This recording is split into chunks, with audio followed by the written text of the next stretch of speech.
Partager la parole de Dieu avec vous, c'est important dans les temps où nous sommes de pouvoir partager la parole de Dieu. Sachant que, ne reste que très peu de temps, frères et sœurs, mes amis, le Seigneur revient chercher son Église. L'important, la parole de Dieu le montre, et puis nous le savons, puis on ne cesse de le répéter, vos pasteurs vous le répètent, Dieu revient chercher son Église. Et nous avons besoin plus que jamais d'être prêts. Pour nous, les chrétiens, nous avons besoin de nous préparer. Pour vous, mes amis, vous avez besoin de vous donner à Dieu. La Bible dit, donnez-vous vous-même à Dieu. C'est-à-dire, c'est à vous de prendre cette décision. Ce soir, demain ou après-demain, c'est à vous de prendre cette décision. Et que Dieu en soit béni. J'aimerais que nous prions le Seigneur avant toute chose. J'aimerais qu'on ferme nos yeux et qu'on prie le Seigneur ensemble. Amen. Seigneur, Majesté, c'est devant ta face, devant ta grâce, devant ta gloire, Seigneur. Nous voulons te bénir parce que tu es saint, parce que tu es Dieu. Seigneur, ta parole est devant nous. Nous sommes devant ta parole. Et ce que nous voulons, c'est que tu nous parles. Nous voulons le mot de Dieu. Nous voulons, Seigneur, le rétablissement qui vient de toi. Nous voulons ta seule gloire, Seigneur. Le psalmiste dira non pas à nous la gloire, mais à toi, Seigneur. Seigneur, dans ta miséricorde, dure à toujours, ta colère est l'instant. Merci, Seigneur, pour ta miséricorde. Merci pour la pitié que tu as envers nous. Merci pour ta miséricorde, ton amour. Seigneur, ce soir, demain, fais grâce, nous en remettons à toi, parce que tu es le Dieu véritable. Au nom de Jésus-Christ, nous te disons merci, Seigneur. Amen. Que Dieu en soit béni. Alléluia. Merci à Dieu. C'est beau la parole de Dieu. Est-ce que vous êtes d'accord avec moi? Amen. Nous allons parler dans ces 2 jours de la part du Seigneur sur un message très important de la parole de Dieu, le rétablissement de la sainteté de l'Éternel. Je pense qu'il est temps maintenant de rétablir la sainteté de l'Éternel dans ton foyer, dans mon foyer, dans ma vie chrétienne, dans mon ministère, rétablissement de la sainteté de l'Éternel. Nous sommes en train de vivre un temps où nous avons, excusez-moi, puis je pense que j'ai la liberté parmi vous ce soir, parce qu'on ne pourra pas prêcher autrement qu'avec la liberté, vous le comprenez bien, mais je pense que nous sommes arrivés dans un temps où, parce que nous sommes dans la grâce, nous avons réduit la sainteté de Dieu et nous minimisons la sainteté de Dieu par rapport que nous sommes dans la grâce. Et nous allons voir à travers la parole de Dieu qu'à un moment donné dans la parole de Dieu, il y a eu, si vous voulez, le service des hommes qui a surpassé le respect et la crainte de l'Éternel. Écoutez, le frère ancien dirigé, il a parlé de la crainte de l'Éternel. C'est un mot qui est important. C'est un mot qu'on n'écoute plus beaucoup, frère. La crainte de l'Éternel. La crainte de l'Éternel n'est pas avoir peur de Dieu. La crainte de l'Éternel, c'est un respect envers Dieu. Un profond respect envers Dieu, impliquant la haine du mal. C'est ça la crainte de l'Éternel. Et nous nous éloignons maintenant vers cette crainte respectueuse, vers la haine du mal, ça s'éloigne. On est en train de servir aujourd'hui, on est en train d'avoir un service qui est devenu religieux, on a parfois un service orgueilleux, on a parfois un service de prétention orgueilleuse, on a un chant orgueilleux parfois, on a un ministère parfois orgueilleux, ça arrive, c'est dans la Bible, ça a été prédit, nous l'avons vu, et c'est pour ça qu'on peut parler de ces choses-là. Je pense qu'il est important de rétablir la sainteté de l'Éternel, rapidement. Dans nos lieux de réunion, mes frères et sœurs, nous avons besoin de sentir le respect et l'obéissance à la parole de Dieu. On nous s'approche trop facilement de la parole de Dieu. Parfois, il y a des gens qui s'approchent de la parole de Dieu comme s'ils s'approchaient d'une salle de cinéma. La parole de Dieu est quelque chose de saint. Dieu est saint et Dieu est la parole. Et puis je pense qu'il est temps maintenant d'avoir cette crainte respectueuse envers Dieu quand nous nous approchons de Dieu. Frères, nous sommes dans la grâce, bien sûr, nous sommes dans la grâce, mais la grâce n'a pas changé Dieu dans ce qu'il est. Il m'a changé la grâce, mais Dieu reste le même, le Dieu 3 fois saint. Il n'a pas changé. La grâce m'a changé, mais la grâce n'a pas changé Dieu. Et à travers ces 2-3 réunions que nous avons ensemble, nous allons découvrir avec la parole de Dieu que le rétablissement de la sainteté de l'Éternel est une chose urgente dans les temps où nous vivons, parce que l'Éternel doit rétablir le trône de la sainteté au milieu de l'Église de Jésus-Christ, et que Dieu en soit béni. Amen. Je lis avec vous dans le livre d'Ésaïe, chapitre 6. L'année de la mort du roi Osias, Je vis le Seigneur assis sur un trône très élevé. Les pans de sa robe remplissaient le temple. Des séraphins se tenaient au-dessus de lui. Ils avaient chacun 6 ailes, 2 dont ils se couvraient la face, 2 dont ils se couvraient les pieds, et 2 dont ils se servaient pour voler. Ils criaient l'un à l'autre et disaient « Saint, Saint, Saint est l'Éternel des armées. Toute la terre est pleine de sa gloire. » Les corps bougèrent dans leur fondement par la voix qui retentissait, et la maison se remplit de fumée.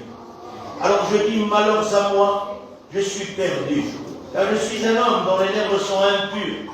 J'habite au milieu d'un peuple dont les lèvres sont impures. Et mes yeux ont vu le roi, l'Éternel des armées. » Mais l'un des séraphins vola vers moi, tenant à la main une pierre ardente qu'il avait prise sur l'autel avec des pincettes. Il en toucha ma bouche et dit, « Ceci a touché tes lèvres. Ton iniquité est enlevée et ton péché est expié. » J'entendis la voix du Seigneur disant, « Mais qui enverrai-je et qui marchera pour nous ?» Je répondis, « Me voici, envoie-moi. » Amen. Amen. Nous sommes ici devant un rétablissement de la sainteté de l'Éternel. Nous sommes dans un temps où le prophète Ésaïe va recevoir une révélation d'un rétablissement de la sainteté de l'Éternel. Pour quelle raison il reçoit cette révélation-là? Parce que la sainteté de l'Éternel n'était plus ce qu'elle était au milieu du peuple à un moment donné. Ésaïe est en train ici de recevoir et d'écouter Dieu dire l'année de la mort du roi Osias, c'est ce qui est écrit, je vis le Seigneur assis sur un trône très élevé. Et la Bible précise l'année de la mort du roi Osias. Ça veut dire que pendant le règne, pendant un certain temps du règne du roi Osias, l'Éternel n'était plus élevé au milieu du peuple. L'Éternel n'était plus reconnu dans sa sainteté. On avait un service, les gens servaient, les gens voulaient servir Dieu, mais ils ne voulaient plus de sa sainteté. Ils ne le reconnaissaient plus comme le Dieu très haut, comme le roi des rois, le Seigneur des seigneurs. Ils sont rentrés dans un système religieux à l'époque, et ils servaient Dieu, mais ils ne respectaient plus le trône si élevé de Dieu. Et pendant un certain temps du règne d'Osias, et puis on va lire un autre verset pour comprendre un peu la vie de ce roi Osias. Ce roi Osias a très bien commencé. J'aimerais vous dire, nous avons très bien commencé. Mais la Bible dit, la fin d'une chose vaut mieux que son commencement. Nous avons très bien commencé. Pour certains ici, ça fait 40, 50 ans. Pour d'autres, peut-être 60 ans de vie chrétienne. Nous avons très bien commencé. Mais nous sommes maintenant à la fin. Et il faut que ça soit mieux que le commencement. Amen. On se rend compte parfois que le début était mieux que la fin. Nous allons maintenant vers les derniers moments, vers les derniers peut-être instants, secondes ou mois, on ne peut pas fixer de date, mais en tout cas nous ne sommes pas loin. Dieu revient. Et nous sommes en train de voir que le peuple n'est plus dans l'état où il était au commencement. Nous ne servons plus Dieu comme nos anciens l'ont servi, avec cette crainte de l'Éternel, avec cette reconnaissance de la sainteté de l'Éternel. Oui, parce qu'un chrétien reconnaît la sainteté de l'Éternel. Un chrétien ne s'approche pas de Dieu d'une manière qu'il a choisie. Il s'approche de la parole de Dieu à travers le sang d'agneau. Nous avons été purifiés, nous avons été lavés, Dieu nous a pardonnés. Et c'est à travers de toi que nous puissions nous approcher de Dieu. À travers du voile de sa chair, à travers de son offrande, à travers de la mort de Jésus à la croix. C'est avec ça que nous pouvons nous approcher de Dieu. Mais que nous ne pensions pas que parce qu'il s'est offert, tellement son amour était grand, parce que la Bible dit, car Dieu a tant aimé qu'il a donné. Et il a donné pour mes amis qui sont là ce soir. Il a donné pour toi, jeune plus âgé. Dieu a tant aimé qu'il a donné son Fils pour toi. Et c'est à cause de ça, parce que le don que Dieu a fait, c'était ce qu'il avait de plus cher. Dieu n'a pas réfléchi un instant. Il a envoyé ce qui était le plus cher. Il a donné son Fils. Il a donné son amour répandu puissamment sur son Fils. Il a dit, voici mon Fils en qui j'ai mis tout mon amour. Amen. Il n'a rien freiné. Il n'a rien gardé. Il n'a rien conservé. Il a tout donné à la croix. Et à cause de ça, la Bible nous dit que quand Christ va expirer, le voile s'est déchiré de haut en bas. Et à cause de sa mort, à cause qu'il s'est offert en sacrifice, le voile s'est ouvert. Ce voile infranchissant, qu'on ne pouvait pas franchir sans y laisser sa vie. Est-ce que vous le savez ça? On ne pouvait pas se permettre d'ouvrir ce voile, les frères, et de passer derrière sans y laisser sa vie. Non, on ne s'approchait pas de Dieu comme on voulait. Quelqu'un qui franchissait le lieu très saint et qui n'était pas établi sacrificateur de l'Éternel et à une date bien précise, une fois par an, il pouvait rentrer là-bas. Et pas n'importe qui rentrait. Non, non. Il fallait que la personne ait un saint respect envers Dieu. Il fallait que la personne soit mise à part. Il fallait que la personne écoute les commandements de la parole de Dieu pour savoir comment le sacrificateur doit se maintenir devant Dieu. Et après ça, il pouvait rentrer. Et même à ce moment-là, excusez-moi de vous parler ainsi ce soir, rien n'était sûr qu'il ressorte de ce lieu vivant. Rien n'était sûr. Rétablissement de la sainteté de l'Éternel. Rien n'était sûr. Il rentrait, et si sa vie n'était pas conforme, il y restait. La sagesse des Juifs, leur histoire, nous apprend que il y avait une chaîne avec des clochets qui étaient attachés au sacrificateur qui rentrait dans le lieu très saint. Pourquoi lui mettons une chaîne? Pourquoi lui mettre une chaîne, le tenir? Et tout simplement parce que s'il perdait sa vie, parce que son état ne convenait pas de rentrer devant la sainteté, s'il perdait sa vie, pour aller le chercher dedans, c'est pas n'importe qui pouvait rentrer. Un deuxième aurait laissé sa vie, un troisième, un quatrième, peut-être un dixième et un vingtième, et tous auraient peut-être laissé leur vie. Ils ont mis une chaîne, en cas qu'il perd sa vie, qu'on le tire hors du lieu saint par une chaîne. Regardez quelle puissance, quelle majesté, quelle sainteté que Dieu présentait à travers ça. Il voulait nous démontrer quel Dieu il est, qu'on ne s'approche pas de lui comme on veut, qu'on ne s'approche pas de lui comme on pense, parce que nous sommes dans la grâce. Oui, le voile s'est coupé, mais il n'a pas coupé la sainteté de Dieu. Amen. Il a coupé l'accès, c'est-à-dire qu'il a permis, à travers de Jésus, de rentrer dans le salut et dans la vie de Dieu. Excusez-moi, je m'excuse de dire ça devant la majesté de Dieu.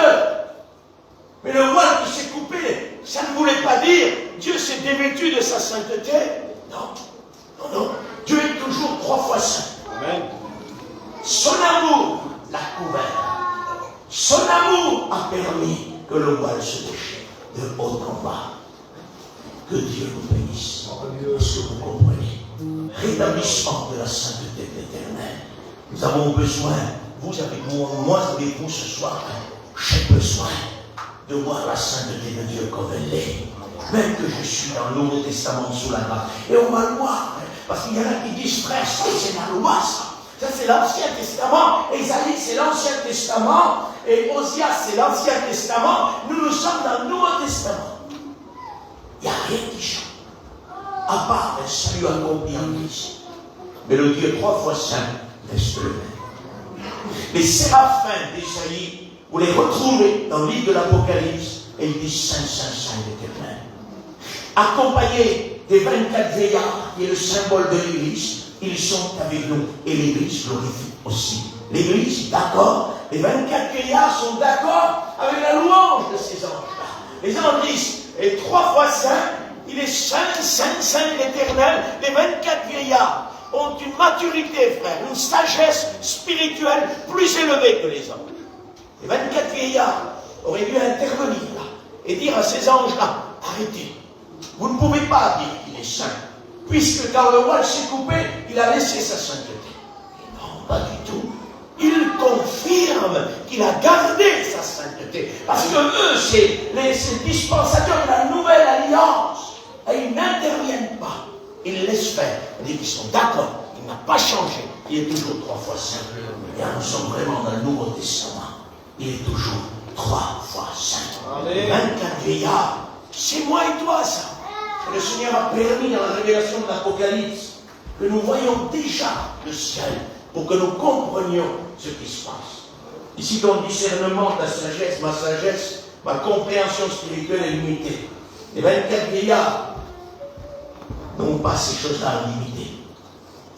Ils sont remplis, ils sont dans le trône, ils ont été changés. ils ont une maturité, ils ont un discernement. Il n'y en aura pas deux. Et Dieu les met devant nous pour nous montrer ce qu'on peut accepter ou pas. Ils sont là, ils sont d'accord avec la sainteté de Dieu. Mon Seigneur n'a pas changé. Il est le même Dieu de l'Ancien Testament. C'est le même Dieu dans le Nouveau Testament. Amen. La grâce de Dieu, vous l'écouterez souvent dans ces réunions qu'on va faire. Mais ce n'est pas grave. La grâce de Dieu m'a changé. Elle n'a pas changé Dieu. Dieu reste le même. Il est 3 fois saint. Mais moi, de pécheur misérable, prévu pour l'enfer, Dieu a fait moi un racheté. Il a fait de toi un racheté. Et toi, mon ami, ce soir, Dieu peut faire de toi un racheté par grâce. La grâce de Dieu. La grâce de Jésus. C'est formidable. C'est formidable. Qu'est-ce qu'il faut faire pour être sauvé? Il faut se repentir. Il faut se repentir et croire en Christ. Amen. Repentez-vous. Mes amis, je vous conseille de vous repentir. Non pas parce que, comme ça a été dit, parce que c'est moi qui prêche, mais parce que le temps est court. Qu'importe qui prêche, quand la parole est donnée, repens-toi. Le temps est court. Christ revient. Le Seigneur revient. L'année de la mort du roi Osias, il s'est passé quelque chose. On ne voyait plus la grandeur de Dieu. On ne voyait plus la sainteté de Dieu. On ne respectait plus la sainteté de Dieu. Mais l'année de la mort du roi Osias, le Seigneur s'est de nouveau révélé à son peuple. Il voulait dire, les choses passées sont passées. Aujourd'hui, il y a des choses nouvelles. Amen. Et le trône apparaît pour signifier ce que Dieu veut faire. Dieu a été patient avec Osias. Et à un moment donné, la fin d'Osias est arrivée. Et dans l'année de la mort du roi Osias, le Seigneur est revenu puissamment. Je ne sais pas quel Osias bloque ta vie. Ça peut être un Osias de l'orgueil. Ça peut être un Osias de la dépression. Ça peut être un Osias des pleurs. Peut-être que tu t'en sors plus tellement tu es triste, et tellement tu es angoissé, et tellement tu t'en sors plus de toi-même. C'est un Osias. Et la Bible dit l'année de la mort du roi Osias, le Seigneur réapparaît. Amen. Et dans cette réunion, il faut que l'Osias meure dans ta vie. Pour que le Seigneur réapparaisse.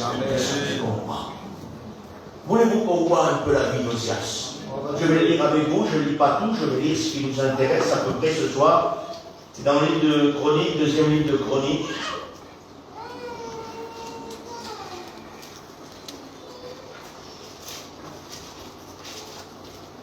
On va lire à 26. 26, verset 1er. Tout le peuple de Juda prit Osias âgé de 16 ans et l'établit. De Chroniques 26, 1. Tout le peuple de Juda prit Osias âgé de 16 ans et l'établit roi à la place de son père, Amaziah. Osias rebâtit Élot et la fit rentrer sous la puissance de Juda, après que le roi fut couché avec ses pères. Osias avait 16 ans lorsqu'il devient roi. Il régna 52 ans à Jérusalem. Sa mère s'appelait Jégolia de Jérusalem. Il fit ce qui est droit aux yeux de l'Éternel, entièrement comme avait fait Amaziah, son père. Il s'appliqua à rechercher Dieu pendant la vie de Zacharie, qui avait l'intelligence des visions de Dieu. Et dans le temps où il rechercha l'Éternel, Dieu le fit prospérer. Je vais volontairement au verset 16. Mais lorsqu'il fut puissant, son cœur s'éleva pour le Père. Il pécha contre l'Éternel son Dieu. Il entra dans le temple de l'Éternel pour brûler des parfums sur l'autel des parfums. Le sacrificateur Azaria entra après lui, avec 80 sacrificateurs de l'Éternel, hommes courageux qui s'opposèrent au roi Osias. Et lui dirent, tu n'as pas le droit, Osias, d'offrir des parfums à l'Éternel. Ce droit appartient aux sacrificateurs fils d'Aaron, qui ont été consacrés pour les offrir. Sors du sanctuaire car tu commets un péché. Et cela ne tournera pas à ton honneur devant l'Éternel ton Dieu. La colère s'empara d'Osias, qui tenait un encensoir à la main, et comme il s'irritait contre les sacrificateurs, la lèpre éclata sur son front en présence des sacrificateurs. Dans la maison de l'Éternel, près de l'autel des parfums. Le souverain sacrificateur Azaria et tous les sacrificateurs portèrent les regards sur lui. Et voici, il avait la lèpre au front. Ils le mirent précipitamment dehors, et lui-même se hâta de sortir, parce que l'Éternel l'avait frappé. Le roi Osias fut lépreux jusqu'au jour de sa mort. Et il demeura dans une maison écartée comme lépreux, car il fut exclu de la maison de l'Éternel. Amen. Nous avons ici un résumé petit de la vie d'Osias. Osias fut dans la main de l'Éternel. Et puis c'est ça qu'il faut comprendre, mon frère, ma soeur, mon ami. On peut être pour un temps dans la main de l'Éternel, mais à un moment donné, la Bible précise, quand il fut puissant, son cœur s'éleva pour le Père. Et là, à partir de là, Dieu n'était plus avec Osias. Et c'est à partir de ce moment-là que la sainteté de Dieu et que la grandeur de Dieu ne fut plus respectée parmi le peuple.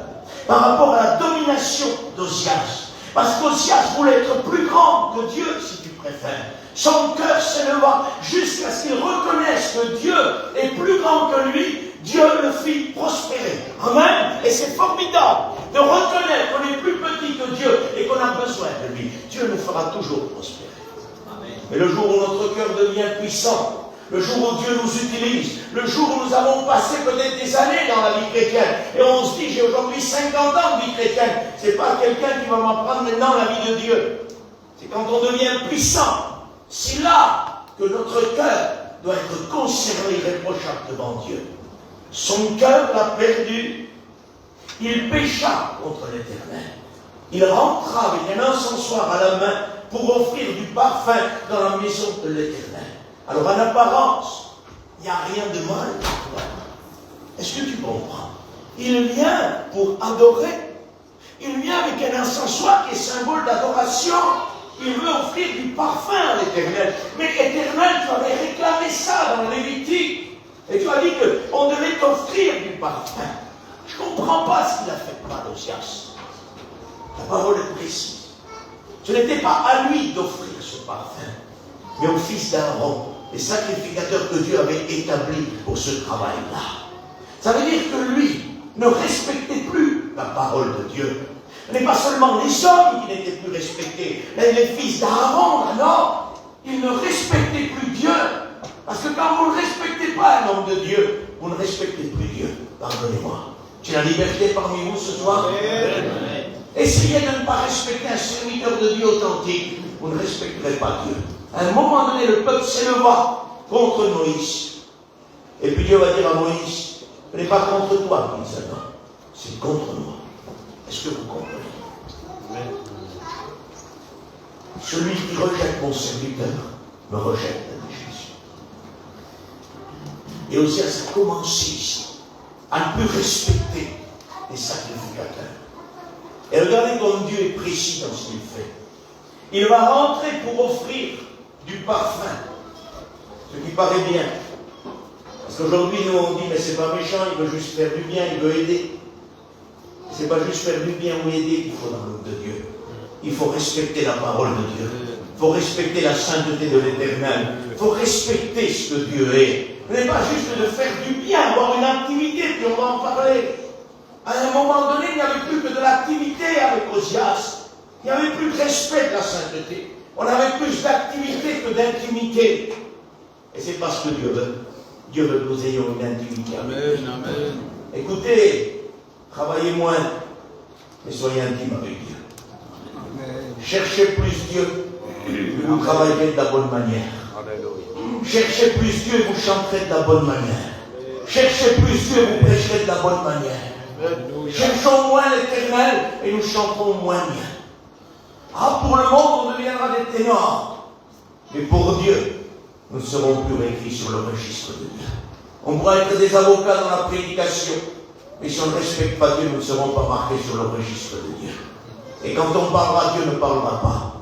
Parce que vous ne ferez pas parler Dieu quand Dieu ne veut pas parler. Et si nous sommes devant un temps où Osias va rentrer dans ce temps-là, et que Dieu nous bénisse pour qu'il y ait des hommes comme Azaria. La Bible précise, Azaria rentra, frère. Il le suivit. Ça veut dire qu'il l'a discerné, il l'a remarqué. Il a un encensoir à la main. Et pour tout le monde, ça devait être pas trop mal ça. Il fait rien de mal le frère. Il veut donner un coup de main. Oui, mais le frère est un orgueilleux. Et il travaille par orgueil. Et on n'a pas le droit d'accepter les orgueilleux au milieu de l'église de Jésus. Amen. Ni dans le chant, ni dans le témoignage, ni dans la prédication. Amen. Dieu ne travaille pas avec des orgueilleux. Amen. Dieu travaille avec des hommes humiliés. Amen. Un jour on m'a dit, écoutez cette conversation, il y avait un serviteur de Dieu qui apparemment avait un style juste orgueilleux. Il y en a qui disaient, moi je ne sais pas, il est un peu orgueilleux ce garçon-là. Il y en a qui a dit, mais non, frère, c'est son style. Peut-on avoir un style orgueilleux au ministère, s'il vous plaît? Il n'y a pas de place pour le style orgueilleux. Dans le ministère, ce n'est pas un style qu'on a. On reçoit un don de Dieu. Ce n'est pas un style qu'il faut avoir. Ceux qui ont un style orgueilleux ont besoin de s'asseoir. Que ce soit dans le chant, dans le témoignage, le style orgueilleux n'a rien à faire parmi nous. Des hommes courageux, ils ont remarqué le style orgueilleux, ils l'ont suivi derrière. La Bible précise des hommes courageux, 80 sacrificateurs, suivis un seul homme, Azaria, des hommes courageux, que Dieu nous ordonne des hommes courageux, qui sont capables de suivre les orgueilleux, ceux qui ne respectent pas la sainteté, et qui travaillent, et qui prêchent sans respecter Dieu. Dieu nous ordonne des hommes de cette trempe-là. Ils soient capables de dire, tu n'as pas le droit de faire ce que tu fais. Osias, tu n'as pas le droit. Il ne faut pas froisser le frère, tu ne froisses pas.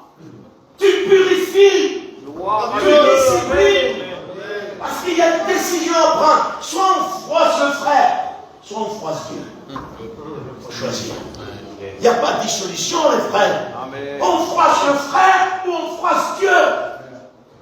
Comprenez ça? On a besoin rapidement de revenir à un service de la sainteté de Dieu. Ceux qui chantent doivent être mis à la sainteté. Ceux qui prêchent doivent être mis absolument. Amen, amen, amen, amen. Vous savez ce qui était marqué sur le front des sacrificateurs? Il y avait un turban. Sainteté à l'Éternel. C'est-à-dire que le mot d'ordre d'un serviteur de Dieu sur son front doit être écrit sainteté à l'Éternel. Sainteté à l'Éternel. Amen. Ça veut dire qu'il s'est sacrifié. Ça veut dire qu'il s'est donné pour Dieu. Ça veut dire qu'il a fait un choix. Comme Jésus a dit, quand tu veux bâtir une tour, assis-toi avant, regarde si tu peux finir. Et si tu peux finir, j'inscris sur ton front sainteté à l'Éternel. Amen. Amen. Et c'est ce qui se passe. Ça veut dire sainteté à l'Éternel. Ils se sont séparés, ils se sont sacrifiés, ils ont dit nous servirons Dieu. Mais dit-elle, Seigneur, sainteté à l'Éternel, parce que je ne vivrai plus pour moi, je ne vivrai plus pour moi, pour mes enfants, pour ma femme, non, je vivrai pour toi. Amen, amen, amen. Mes frères, quand même nos enfants, Jésus a dit, celui qui aime plus sa femme, ses enfants, plus que moi, n'est pas digne de monsieur. Qu'est-ce qu'il voulait dire? Il voulait dire quoi? Néglige ta famille, néglige le foyer. Non! L'enseignement de Paul nous dit justement, celui qui ne peut pas diriger sa propre maison, ne peut pas diriger l'église de Dieu.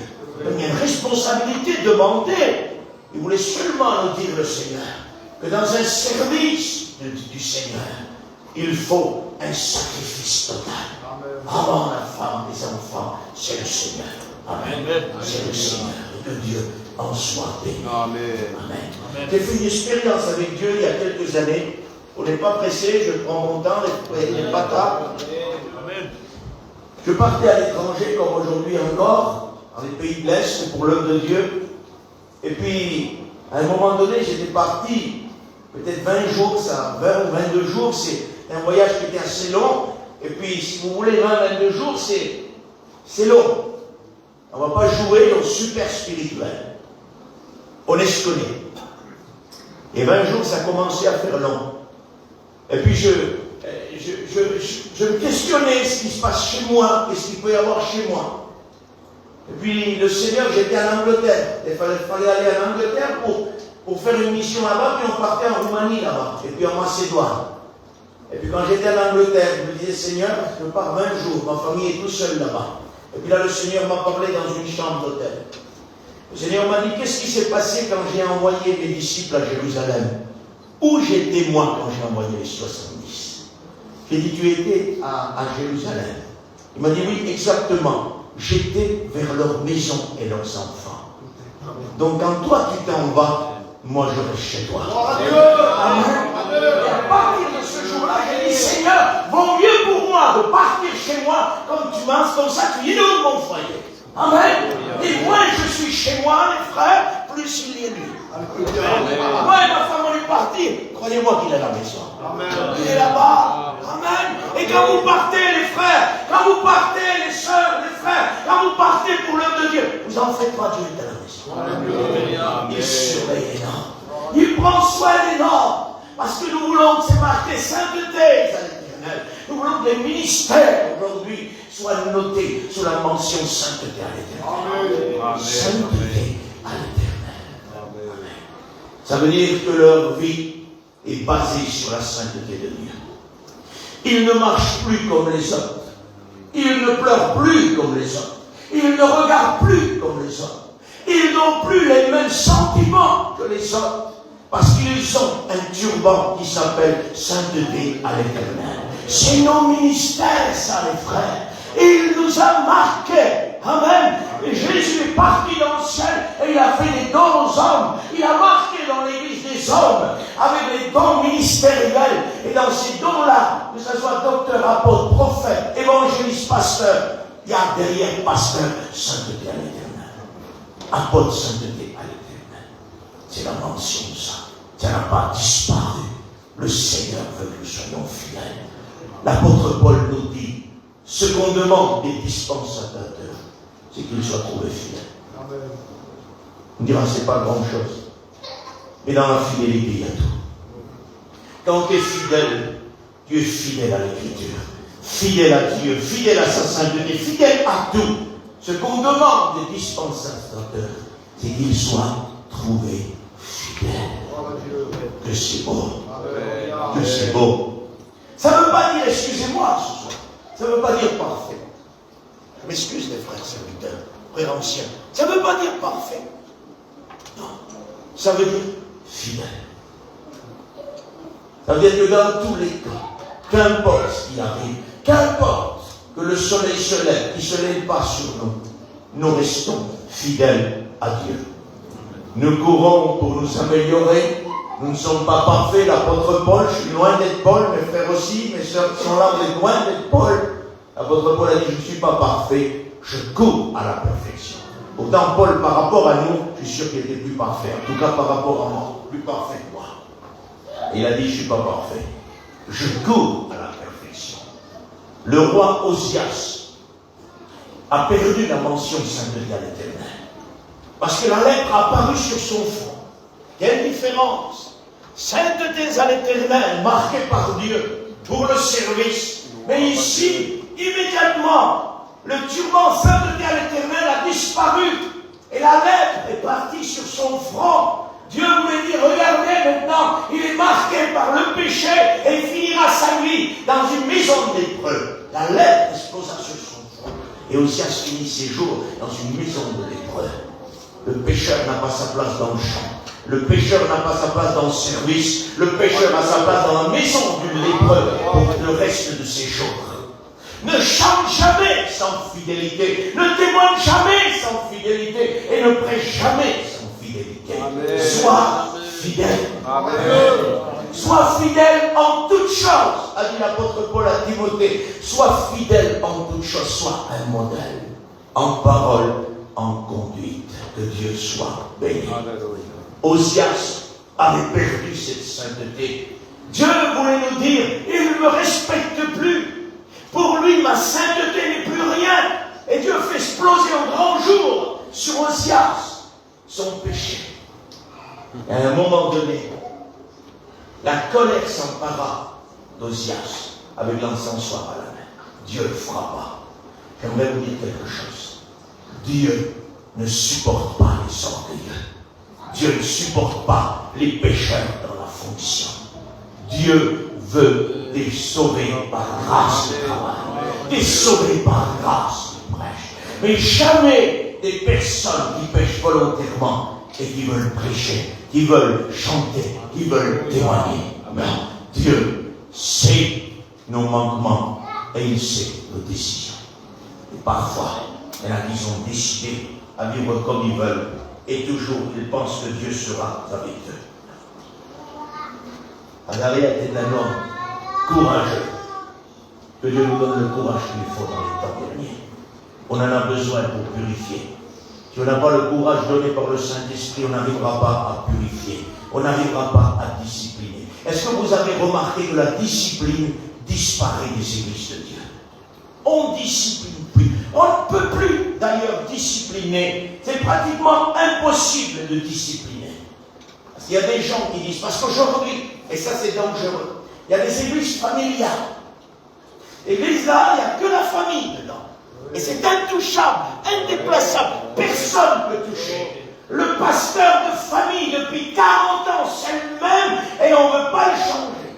Même si Dieu voudrait changer. Même si Dieu pourrait rafraîchir l'assemblée. Non. C'est le pasteur de famille et c'est l'église de famille. Et personne ne peut discipliner là-dedans. On est tous copains les uns des autres. C'est la famille. Est-ce que vous comprenez?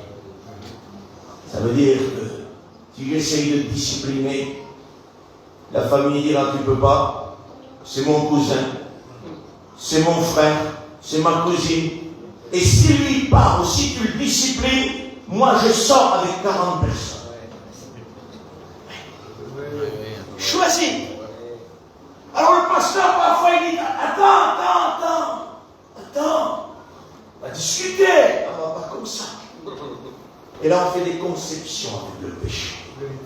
Parce qu'on a peur de perdre 40 personnes. Si tu les disciplines, je pars avec 40 personnes. Bon voyage. Sors et suivons-les de près, comme a fait Azaria. Suivons-les de près pour être sûr qu'ils sortent. Pour que d'autres personnes qui ont besoin d'être sauvées prennent leur place. Parce que quelqu'un qui n'obéit pas au ministère pastoral, qui veut discipliner, et qu'il y a un rebelle parmi nous. Et jamais il ne fera rien avec un rebelle. Jamais. Pour ça, les églises familiales sont très dangereuses. Tu ne peux pas toucher aux églises familiales. Le choix est donné à Dieu. C'est moi et personne d'autre ne tiendra l'église. Même si Dieu choisirait, frère, c'est pas possible. Et il dirait non, c'est nous qu'on tient l'église. On a toujours tenu. Ouais, il est temps qu'il la donne à quelqu'un. Gloire à Dieu, gloire à Dieu. C'est pas des statuts indéplaçables que nous voulons.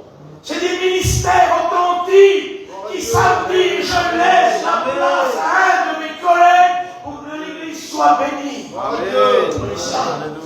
Alors maintenant, moi, j'en doute pas. Dieu peut établir un homme pendant 20 ans dans une église. Et il y a une bénédiction.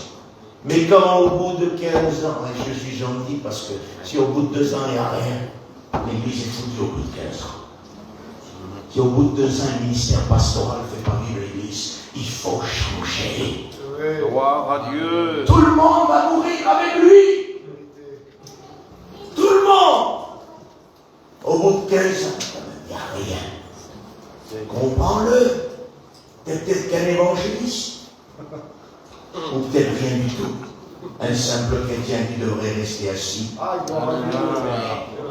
Nous sommes dans un temps difficile, mes frères, mes sœurs, où certains prédicateurs restent assis, ils auraient dû être debout, et d'autres sont levés, c'est des chrétiens.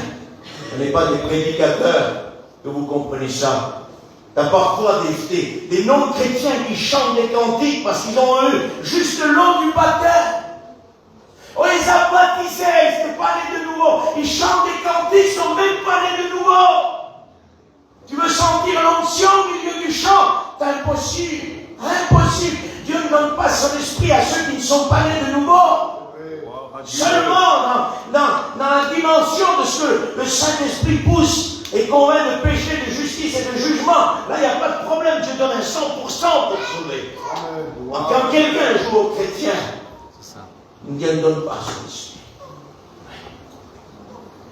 Vous savez qu'il y a des gens qui vous posent des questions parfois.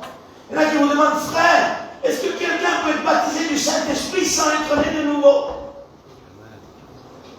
Pas moi quand même. Impossible. Vous connaissez bien. Oui, parce que lui, si tu veux, parce que ça va plus loin l'explication, parce que lui, si tu préfères, il est baptisé du Saint-Esprit, il parle en langue, mais dans sa vie, il se comporte comme un non-chrétien. C'est pas en langue qu'il parle. Il parle un dialecte donné par des mauvais esprits qui ne sont pas l'esprit de Dieu. Parce que quelqu'un qui n'est pas né de nouveau ne peut pas parler en langue. Impossible. Il y a des copies. Vous savez la vérité, n'est-ce pas? Je peux être libre parmi vous ce soir. Il y a des copies de la part des esprits séducteurs qui copient les parler en langue, les dons prophétiques, les dons vocaux et tout ce que tu veux. Il y a des copies. Le parler en langue, aujourd'hui, est copié. Oui, faisons attention. Le parler en langue produit une grâce à ceux qui l'écoutent. Parfois, il y a des gens qui parlent en langue, ils nous font froid dans le corps. Ils font froid dans le corps. Gloire à Dieu. Parfois, des inconvertis, ils sont là, les gens parlent en langue, ils fuient dehors. Ils devraient être touchés par ça. Ils doivent procurer une grâce à ceux qui l'écoutent. Le parler en langue n'est pas un bruit de coq ou de chien. Le parler en langue est une langue que Dieu nous a donnée. Le nom du Seigneur. C'est une langue qui vient du ciel. Celui qui parle en langue ne parle pas aux hommes, il parle à Dieu. Et Dieu ne parle pas en coq ou chien, il parle dans la langue qu'il a lui-même donnée à l'Église. Que ni Satan, ni ses démons, et personne ne comprend, mais Dieu seul comprend. Amen. Il y a des copies. Parce qu'il semblerait qu'aujourd'hui, dès que quelqu'un parle en langue, ça y est. Non, ça ne suffit pas, excuse-moi de parler en langue. Il faut le fruit d'esprit. Il faut rechercher dans sa vie le fruit d'esprit. Et un qui dit pendant 5-6 mois, je vais le suivre, je lui donne sa Bible, s'il vient à la réunion, je le baptise. Mais avant 6 mois, hors de question, jamais de la vie. Pas comme ça que ça se passe. Non. Tu peux baptiser quelqu'un au bout de 3 jours. Si tu as la preuve de sa nouvelle naissance. D'autres qui attendent 6 mois. Au bout de 6 mois, il y a un jour, ils baptisent. Un inconverti. Est-ce que vous comprenez ça? Ce n'est pas le temps qui améliore. C'est la grâce qui change une personne. Ce n'est pas les mois ou les années. On leur demande de devenir religieux. Montre-moi quelque chose de bien. Pour que tu vas au baptême. Mais non, si j'ai rien vu en toi, je ne vais pas te demander quelque chose de bien. Je te dis, tu n'es pas prêt, on verra plus tard. On le sent que ça ne va pas. On ne veut pas le baptiser. Mais pour ne pas froisser, on dit, montre-moi quelque chose pendant 6 mois et on va te baptiser. On ne te baptise pas pour le moment parce qu'il n'a pas de nouvelle naissance. Et ça, mes amis, on vous bénit avec ça. Parce que si on vous baptise, les amis, et que vous n'êtes pas né de nouveau, on vous jette dans l'enfer pour l'éternité. Parce que plus jamais vous ne chercherez à être sauvé, parce que vous vous croirez sauvé. C'est grave de baptiser quelqu'un qui n'est pas né de nouveau. Quelqu'un m'a dit ça il n'y a pas longtemps là, sur Paris. J'ai fait une mission, il m'a dit, mais avec le temps, ils vont s'arranger. Non, je dis non, avec le temps, ils ne chercheront plus le salut. On les baptise, donc ils sont sauvés. Baptisés sauvés, non, jusqu'à nouvel ordre. Comment veux-tu qu'ils le cherchent le salut? C'est fini. Ils chercheront à s'améliorer. Tu verras des chrétiens qui souffrent tous les jours de leur vie pour prier, pour jeûner, pour se consacrer. Ils n'y arrivent jamais. Il faut toujours les relever. Ils retombent, il faut les relever. Ils retombent, il faut relever, il faut retomber. Non, à un moment donné, il faut être des hommes et des femmes de Dieu. Il faut rester debout. Même devant l'adversité. Parce que la nouvelle naissance vous donne le caractère de Dieu. Amen. Et quand on est né de nouveau, on ne peut pas changer ce que nous sommes. Un petit bébé qui vient au monde ne peut plus retourner d'où il est venu, de Dieu. C'est trop tard, il est venu sur la terre, tu es obligé de rester sur la terre. Quand tu es né de nouveau, tu es obligé de rester. Tu es obligé. Amen. Et tout ce qui t'arrivera, tu resteras ce que tu es. Gloire à Dieu. J'étais jeune chrétien. Je venais juste de me baptiser à la convention du mois d'août. Et je suis rentré chez moi, ma femme n'était pas encore chrétienne, s'est convertie après 2 ans après, ou 1 an, je ne m'en rappelle plus exactement. Mais en tout cas, à ce moment-là, elle n'était pas chrétienne encore. Et moi, j'étais chrétien, je ne connaissais pas grand-chose, je n'avais jamais mis les pieds dans une réunion, juste quelques réunions après l'expérience de la guérison de ma fille, mais sinon avant, je ne connaissais rien de tout ça. Mais Dieu m'a sauvé, Dieu m'a converti à l'évangile. Je suis né de nouveau par la grâce de Dieu. Et puis j'avais des problèmes qui agissaient. On manquait d'argent. Elle est tombée malade, elle avait une hernie discale. Le docteur il nous annonce, elle avait 20 et quelques années. À l'époque, on n'en se souvient plus exactement ce qu'elle avait. Elle est très jeune. Le docteur dit, pour vous, madame, opéré ou pas opéré, vous êtes donné pour rester dans une chaise roulante dans 3 mois. Il n'y a rien à faire pour vous. Je venais de me baptiser, j'étais un jeune chrétien, il n'était pas encore mature, fondé, je ne sais pas comment vous dire ça, mais en tout cas, le vent soufflait très fort. Ça soufflait très fort. Pas d'argent, manquait d'argent, mais beaucoup de problèmes, de difficultés. Un jour, j'ai prié Dieu, j'ai dit, Seigneur, pourquoi? Je suis chrétien, elle est malade, elle va rester paralysée, j'ai pas d'argent, même pour nous nourrir, on n'a rien du tout, Seigneur, qu'est-ce qui se passe?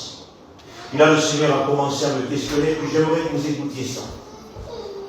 Ça vous permettra de pouvoir établir ça dans vos vies si vous ne l'avez pas fait de cette manière-là.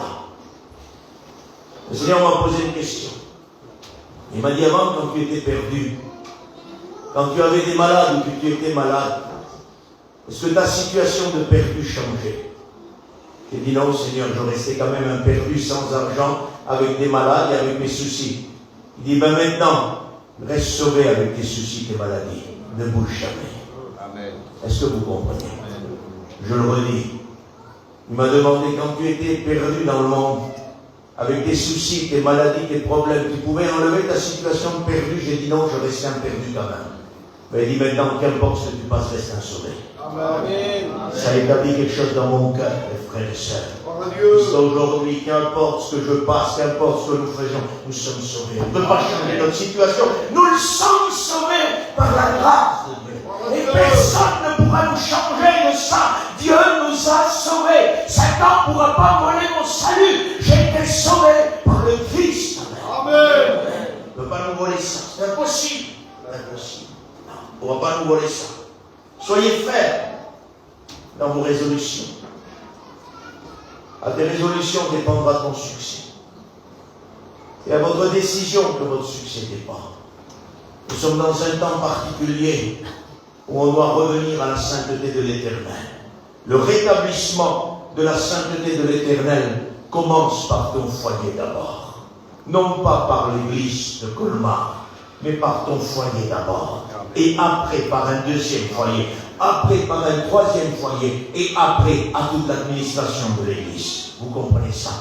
Il faut rétablir la sainteté de l'Éternel.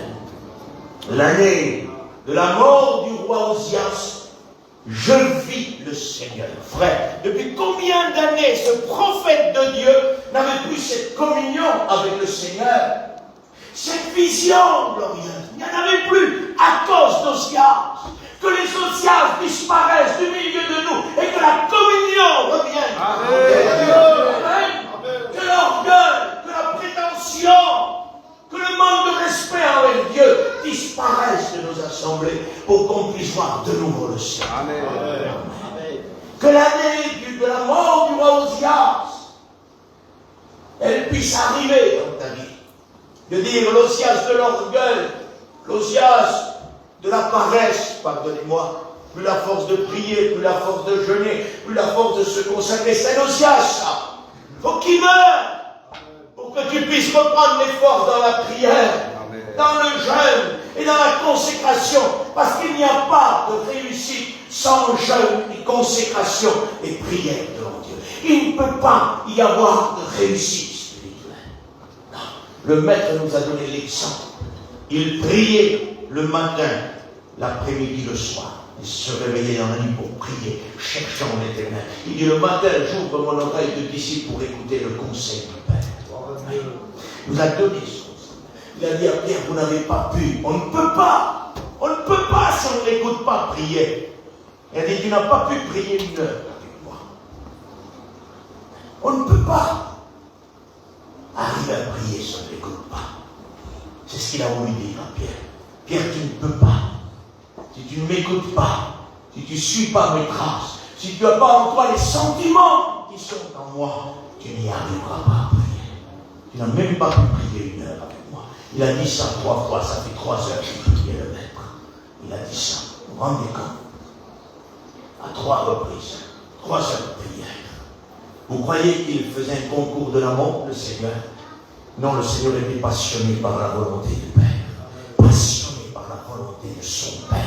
Il voulait à tout prix plaire à Dieu. Et quand on veut à tout prix plaire à Dieu, on ne regarde plus les montres dans la prière, mais on cherche la face du Seigneur. T'as prié combien? T'as lu combien? C'est pas juste important ça. Mais est-ce que tu as prié aujourd'hui? C'est ce qu'on doit demander. Amen. Écoute, parfois des gens, ils disent, tu sais, quand tu n'as pas prié 5 heures, tu n'as pas trop accompli quelque chose. 5 heures de prière, les frères. 5 heures de prière. Ça ne se fait pas comme ça. On ne prie pas 5 heures de prière comme ça. C'est pas vrai. La chair a des désirs contraires à ceux de l'esprit. Mais quand vous êtes un maître dans la religion, vous pouvez prier 5 à 10 heures sans que Dieu soit avec vous. Et parfois c'est dur, en étant dans la compagnie de Christ, de prier 10 minutes. Parce que là, la chair ne veut pas. Dès que Christ s'approche, dès que le Saint-Esprit s'approche, la chair ne veut pas prier. Elle a des désirs contraires à ceux de l'esprit. Alors dès que l'esprit vient, qu'est-ce qu'elle dit? Te rappelle, tu n'as pas un rendez-vous, tu ne dois pas faire les courses, tu ne dois pas faire ci. Remplis ta tête là, ça vous est jamais arrivé ça? 3 milliards de pensées en 5 minutes. 3 milliards de pensées. Parce que la chair se sent là, soumise. Et la Bible dit, elle ne se soumet pas à Dieu. Et elle ne le peut même pas. Vous comprenez? Même si la chair, poussée partout, voudrait le faire, elle ne peut pas le faire. C'est pour ça que Jésus a dit, ne vivez pas selon la chair. Parce que si vous vivez selon la chair, vous accomplirez les désirs de la chair. Mais par l'esprit, faites mourir les choses de la chair. Vous vous rendez compte? C'est quand on est rempli du Saint-Esprit que les choses de la chair vont mourir. Et si on n'est pas mort avec le Christ, et si on n'est pas rempli du Saint-Esprit, la chair aura toujours raison de nous. C'est pour ça qu'il y a des gens qui disent, j'essaye frère, mais je ne m'en sors pas. J'essaye, mais je ne m'en sors pas. J'y arrive pas. Vivez par l'Esprit et vous ferez mourir les choses de la chair. Le livre de Colossiens dit l'apôtre Paul, il dit, faites donc mourir ce qui en vous est terrestre. Faites donc mourir. Le mot mourir, c'est le mot nécrosis, utilisé en matière de médecine.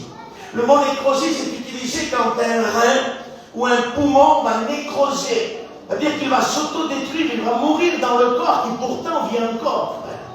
On peut avoir une nécrose d'un rein et un autre rein fonctionne, on peut vivre avec un rein. On peut avoir une nécrose d'un poumon et vivre avec un autre poumon. Ça veut dire quoi ça? L'apôtre Paul voulait nous dire, faites donc mourir la cellule pécheresse qui est en vous et laissez ce corps encore vivant s'approcher de l'Esprit. Amen. Mort, le mot nécrose veut dire mort d'une cellule dans un corps encore vivant. Mort de la cellule pécheresse dans nos corps encore vivants. Mais encore vivant, les frères. Et encore vivant, que vous le vouliez, que vous ne vouliez pas, on est encore vivant et il faut par l'esprit faire mourir les choses de la chair. Il n'y a pas d'autre solution. N'essayez pas dans votre zèle, dans votre force, vous n'y arriverez pas. Il faut être rempli du Saint-Esprit. Quand nous avons un temps particulier de consécration, avez-vous remarqué comme la chasteté? Elle n'a plus de pouvoir, elle n'a plus de force. Dès que vous lui laissez la place, elle reprend les rênes, et puis là, elle reprend de la force. Et là, on ne s'en sort plus. On n'a plus le temps de prier, on n'a même plus le goût, parce que la chair ne se soumet pas. On voudrait prier, mais on n'a pas la force de le faire. Les choses ménagères pour les sœurs sont plus attirantes et plus fortes que le temps de prière que vous avez pu donner à Dieu. Pour nous, pour les frères, notre temps de travail ou de passer du temps sur le bon coin, chercher des affaires, nous paraît plus intéressant qu'un moment dans notre chambre. Matthieu 6, rentre dans ta chambre et ferme la porte. Nous ouvrons la porte au bon coin pour faire des affaires et nous fermons la porte à Dieu. Mes frères, arrêtons avec ces réseaux sociaux. Je vous en supplie. Il est temps de venir dans la chambre chercher Dieu. Parce qu'on n'y arrivera pas jusqu'à la fin. Parce que déjà qu'on est à bout de tout maintenant, et laissez-moi vous dire que plus on va avancer, plus la puissance de Satan va augmenter sur la terre. Et plus il va nous terrasser. C'est pour ça qu'il faut qu'on se remplisse plus de Dieu. Plus que ce qu'on était il y a 10 ans. Il faut qu'on soit plus remplis maintenant. Les sœurs, quand vous voulez faire votre ménage, et que le Saint-Esprit vous dit, je suis sûr qu'il vous l'a déjà dit, va prier. Cherche-moi. Laisse ton chiffon. Laisse ta bassine d'eau là. Remets ton chiffon dans la bassine. Ouvre la porte de ta chambre, la bénédiction t'attend. Oui. Parce que quand le Saint-Esprit te dit, va dans ta chambre, qu'est-ce que Jésus a dit? Il prendra de ce qui est à moi et il vous le donnera. Alléluia. Vous savez ce que ça veut dire? Je peux vous dire ce que ça veut dire ce soir, vous voulez l'écouter? Ça veut dire tout simplement que quand le Saint-Esprit me dit, fais, va dans ta chambre, c'est que Jésus est déjà dans la chambre. Il a dit au Saint-Esprit, va lui dire de venir dans la chambre. C'est merveilleux. Amen. Amen. Vous vous rendez compte? Il est déjà dans la chambre et il va lui dire, va lui dire, j'attends là. Et quand tu rentres dans la chambre, tu n'as pas le temps de t'asseoir.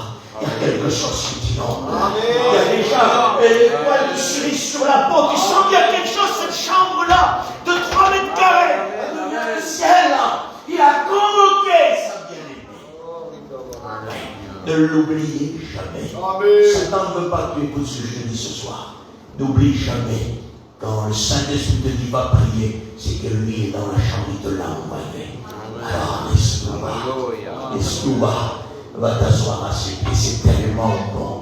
Dans la chambre remplie par lui. Et quand vous rentrez dans la chambre, et il est là, et vous croyez que vous allez prier parce que vous avez senti l'atmosphère. Non, il n'y a pas une prière qui sort. Ce qu'il veut, lui, c'est un contact. Il veut qu'on soit à côté de lui. Ça lui suffit. Ça lui suffit. On prie plus, on pleure. On le loue, on l'adore. Il y a pas une prière. Il y a un amour, une passion, il est là. Mon bien-aimé, je chercherai, dit la Sulamite, celui que mon cœur aime. C'est ça le rétablissement de la sainteté. C'est reconnaître de nouveau ce qu'il est. Vous croyez qu'il ne vaut pas, excusez-moi l'expression, vous croyez qu'il ne vaut pas assez cher le Seigneur pour laisser tout ce qu'on a pour entrer dans ses chemins? Vous croyez qu'il ne vaut pas un devis signé le Seigneur? Moi, je crois que oui, même si on loupe un demi, il faut aller le chercher. Et Jésus a dit, cherchez d'abord le royaume des cieux, et toute chose vous sera donnée par-dessus. Je ne vois pas le Seigneur. Je le prends sur moi. Je vois mal le Seigneur prendre une décision et dire, je ne vais pas signer le devis que j'ai signé, parce que j'ai envie d'être avec toi dans ma chambre. Je vois mal le Seigneur me faire louper l'affaire. Je suis sûr que le lendemain, je signe le devis et j'en signe un deuxième avec. Amen. Et on ne donne pas pour recevoir. Ce n'est pas la doctrine de la prospérité que vous prête, vous comprenez? Mais le caractère de Jésus. Amen. Il ne veut pas que nous puissions perdre quoi que ce soit, mais cherchons d'abord le royaume des cieux. Les sœurs, combien de fois vous vous êtes dit, si je ne fais pas mon ménage, qui le fera? Et si je ne finis pas aujourd'hui, demain, j'aurai 3 fois plus à faire. Le Seigneur te dit ce soir, tu t'en sors pas, parce que tu veux faire de ta manière. Mais viens devant moi, cherche-moi, et tes affaires se feront. Cherchez d'abord le royaume des cieux, et toute chose vous sera donnée. Entrez dans la paix de Marie au pied de Jésus, les sœurs, et sortez de l'agitation de Marthe. Parce que sinon, vous resterez jusqu'à la fin dans l'agitation de Marthe, à vous dire, je ne pourrai pas, je ne pourrai pas. Et vous pourriez même dire au Seigneur, ça ne t'inquiète pas qu'elle ait prié que moi je travaille. Le Seigneur te dirait, elle a choisi la bonne part. Amen. Ça lui sera pas ôté. Ton ménage te sera ôté. Tout ça sera ôté. Et Marie a fait la bonne part. Alléluia. Les frères, revenons de tout notre cœur à l'Éternel. Cherchons-le. Débarrassons-nous de ces réseaux sociaux qui nous auront les temps de temps. Les frères, tu es un homme de prière qui ne l'est plus à cause des réseaux sociaux. Combien de temps tu perds? Combien de temps tu perds? contrôle ton téléphone, va regarder l'activité que tu as sur les réseaux sociaux et tu verras combien de temps tu passes sur les réseaux sociaux. Et contrôle combien de temps tu passes devant Dieu. Avec ta Bible, ou en priant, ou seulement fermer la porte de ta chambre pour être tranquille. Que c'est bon ça de se réfugier dans ses bras. Parfois ne même pas parler, s'asseoir et sentir sa paix. Amen. C'est extraordinaire ça. Nous sommes trop agités par les réseaux sociaux, les télévisions, le cycle de la vie d'aujourd'hui, les convoitises matérielles et tout ce que vous voulez ont pris toute la place et Jésus n'a plus de place. Quand est-ce que ça s'arrêtera? Ces convoitises matérielles, inépuisables convoitises, toujours achetées, renouvelées, les mêmes choses, ça ne s'arrêtera jamais. Apocalypse chapitre 18, en pleine grande tribulation, des démons poussent le monde entier dans une convoitise inégalée. 32 marchandises. Les démons sont les législateurs de cette ville-là et ils convoitent le monde entier à posséder. Dans un temps où tout va s'effondrer, les hommes s'accrocheront encore au matériel. Mais dans une seule heure, toute cette Babylone commerciale s'est effondrée. Les fruits de désirer ton âme sont partis loin de toi. Vous comprenez? N'idolâtrez pas le matériel. N'idolâtrez pas les choses du monde. Aimez Dieu. Cherchez Dieu. Adorez Dieu. Le monde et sa convoitise passent, mais la parole de Dieu demeure éternellement. Ça ne s'arrêtera jamais. Même dans la grande tribulation, les démons de convoitise sont là. Il lit les âmes. Il les lit complètement. 32 marchandises, de l'or, des vêtements de marque, du champagne de marque, des restaurants de marque de plus en plus cher, du parfum de plus en plus cher. Parce qu'aujourd'hui, mes frères et sœurs, nous rentrons dans un temps où les choses normales ne suffisent plus. Un parfum à 10 € ne suffit plus. Il faut des parfums à 800 €. Laisse périr le monde avec ses convoitises et ses marchandises. Un chrétien n'a rien à faire avec un parfum à 800 €. Ça ne sert strictement à rien. Il y a de nos frères et sœurs qui meurent de faim encore aujourd'hui, qui souffrent parce qu'ils n'ont rien. Et nous, les chrétiens, on se permettrait ça. Les sœurs, on se permettrait de se déplacer avec un sac Louis Vuitton. Parce qu'aujourd'hui, c'est ça les chrétiens. C'est pas avec des sacs Louis Vuitton.